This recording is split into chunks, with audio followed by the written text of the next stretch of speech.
C'est officiel, le vaccin contre le Covid développé par Pfizer et BioNTech sera bien déployé en Europe. L'Agence européenne des médicaments a donné son feu vert. Oui, mais l'acheminement des doses dans les différents pays fait craindre à Interpol une hausse dramatique de la criminalité, des vols, des attaques lors du transport des doses, des cambriolages d'entrepôts. En France, la police se veut rassurante et affirme avoir tout prévu. Gladys Laffitte.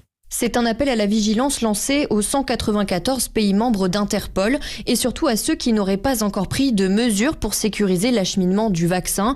Les pays aussi où le trafic sur le marché noir d'Internet pourrait être important. Un appel à relativiser donc ici en France où les réseaux d'approvisionnement sont fiables, sécurisés et où cette délinquance opportuniste est déjà anticipée, rappelle Michel Lavaux, porte-parole de la police nationale. La délinquance cherchera à profiter de ces effets d'aubaine, mais encore une fois, la police s'adaptera et sera présente et répondra présente. On va étudier et analyser la vulnérabilité des sites qui seront concernés par les filières logistiques de cette campagne de vaccination. Pour le cas échéant, proposer des ajustements pour que ces sites soient mieux protégés. Comme par exemple des escortes policières banalisées ou sérigraphiées pour les 3 phases du transport, depuis la Belgique jusqu'à la centaine de lieux de stockage, puis jusqu'aux pharmacies et enfin jusqu'aux EHPAD.